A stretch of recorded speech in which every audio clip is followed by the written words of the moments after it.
Welcome back mga katropa. Ito nga, mayroong issue yung ating pinalitan ng turbo mga katropa. Mausok siya pag naka-idle.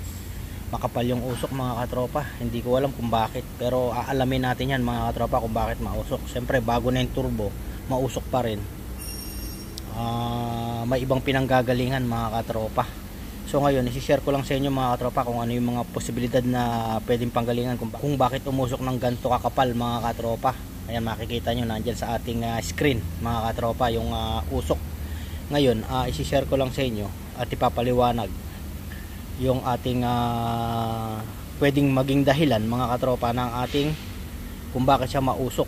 At napansin ko rin, nagbabawas ng tubig mga katropa, kasi nilagyan ko yan mga hanggang dito mga katropa, kasi nga nung nilagyan ko ng tubig, kaya ako pinapasobrahan yan kasi hihigupin yan mga katropa. So may napansin akong leaking mga katropa. Yung nga, napansin ko, siyempre nagbawas ng tubig, chinek natin yung mga posibilidad na pwedeng panggalingan, yung mga fittings ng ating turbo, okay naman, walang leaking mga katropa. Yung napansin ko dito, yung leaking, napansin ko dun sa dugtungan ng exhaust manifold sa baba, merong tubig mga katropa. So yun yung isa sa dahilan kung bakit pwedeng umusok ng ganong kakapal. Imposible naman turbo mga katropa, pero kung turbo man yan, walang problema, ipapapalitan natin sa kanila. Yun nga lang, yung trabaho natin doble, ganun pa rin, ibababa pa rin natin yung makina mga katropa. So titignan muna natin kung ano yung magagawa natin at ipapaliwanag ko sa inyo. Kasi sabi nila, tinawagan dun sa Mazda, sa technical yata yun, dun sila tumawag, pero suspect ko pwedeng sa turbo, pwedeng sa engine, maraming pwedeng panggalingan mga katropa. So tumawag nga sila dun mga katropa, sabi daw baka sa turbo naglilik. So paano maglilik sa turbo? Kasi nga yung turbo in and out lang naman yan mga katropa, yung cooling system yan in and out lang, unless yung turbo natin meron siyang crack or defective yung turbo natin mga katropa, pwedeng pumunta sa exhaust yung tubig. Pero meron pang isang dahilan yan mga katropa. Ngayon ipapaliwanag ko sa inyo yung in and out ng turbo, para hindi natin pag-isipan na may problema sa turbo. Sa turbo nang gagaling yung tubig mga katropa. So let's go.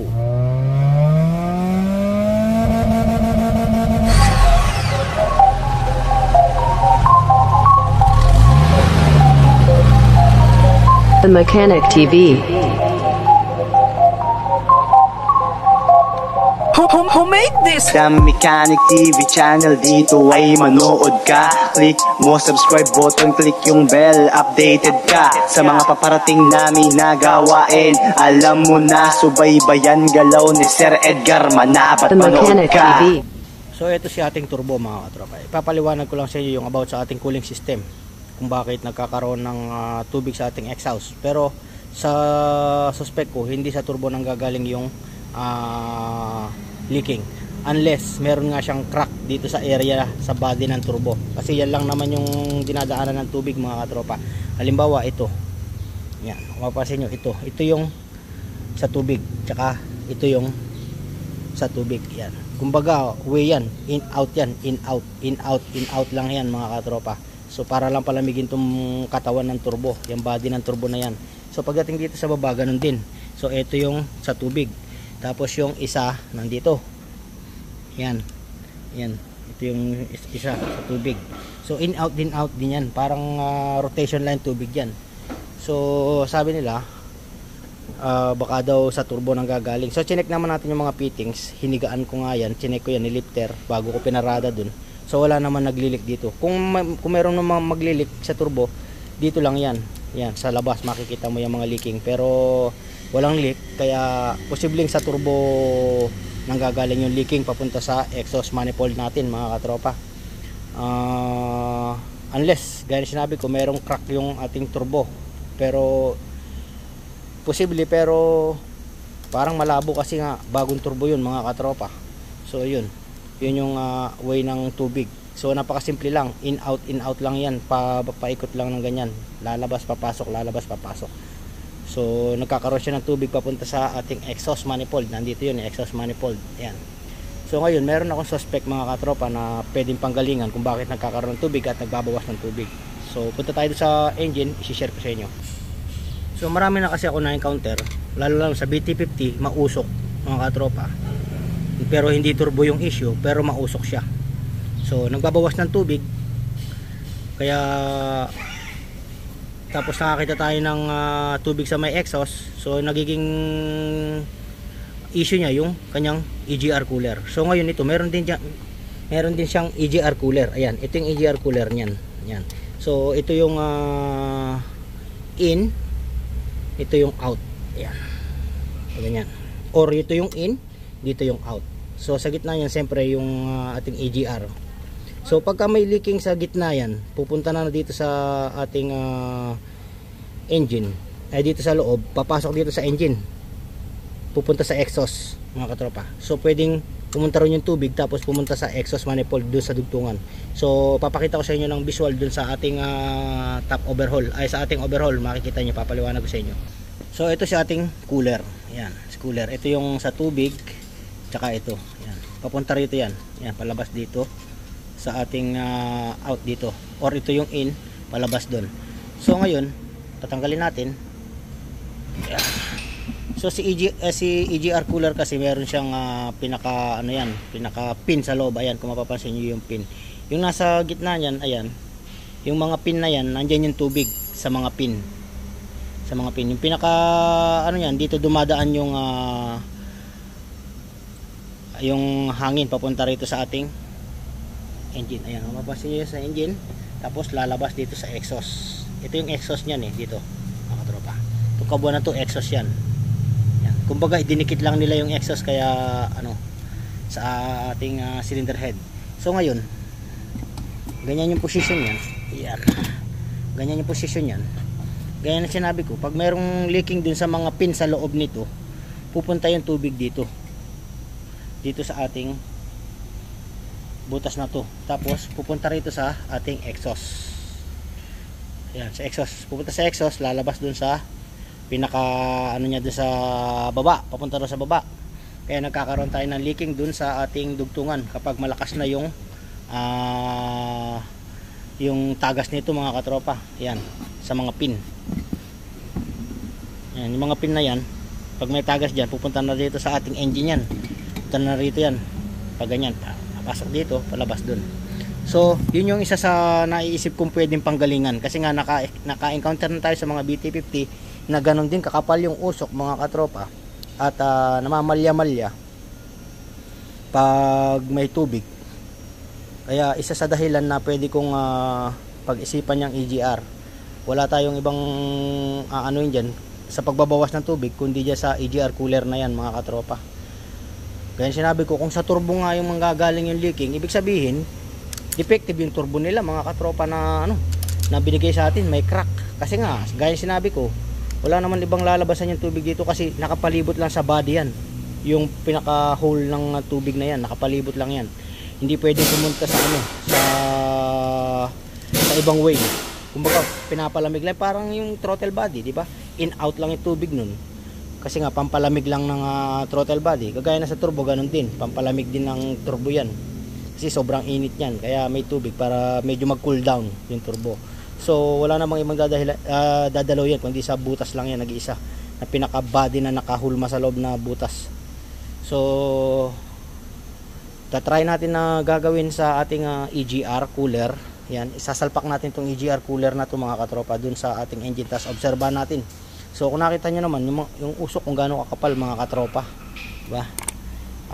Pinaandar ko nga kahapon, ay walang pasok kahapon, siyempre pinaandar ko. So yun nga, napansin ko bakit mausok. Tapos chinek ko yung ilalim. Yun nga, nakita ko yung marking na may tubig na dapat walang tubig mga katropa dun sa area na yun. Yan. Kung langis naman dun sa area na yun, pwedeng turbo yung problema mga katropa pag langis yung pumunta rin sa ating exhaust. Yan. Pero pagka tubig, yan, pwede dun nga, pwedeng ito lang naman yung panggagalingan talaga mga katropa, wala namang iba. Yan. Kaya ngayon yung gagawin ko, kukunin ko yung dun sa isa, sasalpak natin dito at nang matesting.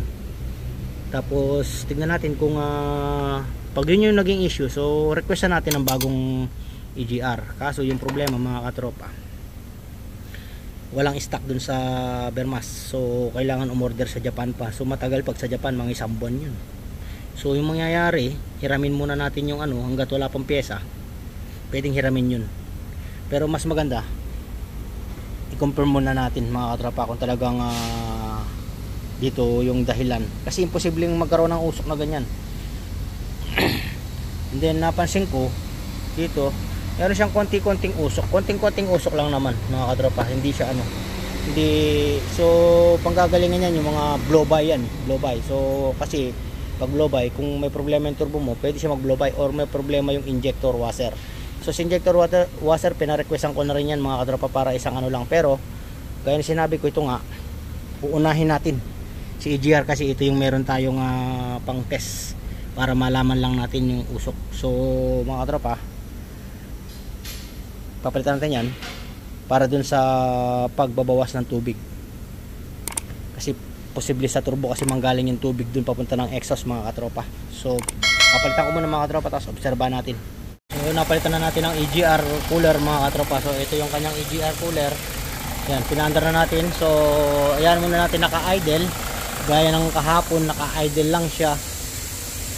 Nausok. Ngayon wala pa namang usok mga katropa. So obserbahan ko muna kung uusok pa ba. Papainitin muna natin mga katropa para malaman natin kung uusok pa siya.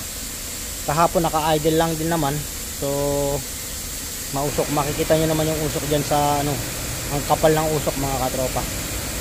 Observe muna natin. After ng 30 minutes mga katropa, naka-idling lang siya mga katropa. Wala nang usok mga katropa, na-solve na yata natin mga katropa. So si EGR cooler lang yung problema niya. Ayan, oh. Wala nang usok. Kahit na ire-rev ko pa yan mga katropa, walang usok. Tignan nyo, ire-rev ko, titignan natin. Kasi nung hindi pa natin pinapalitan yan mga katropa, pag ni-rev mo, usok na kagad yan. Ngayon rev natin, ayan o.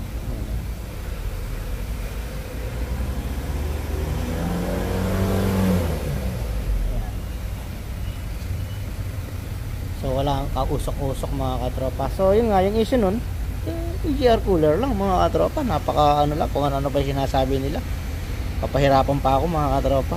So kasi nga na-experience na natin yan sa mga BT50, mausok bigla-bigla, tapos nawawala yung usok. Pag ni-rev mo, magkakausok. So tapos nag-ano yung tubig, nababawasan ng tubig. So wala ka naman makitang leaking. Yung pala pumapunta lang doon sa ano, sa EGR cooler. Marami na akong pinalitan ng mga Mazda BT50 for Ranger ng ganun mga katropa. Yan, so far okay naman mga katropa, na solve na natin yung issue niya. 30 minutes nang umaandar yung unit natin. Ayan.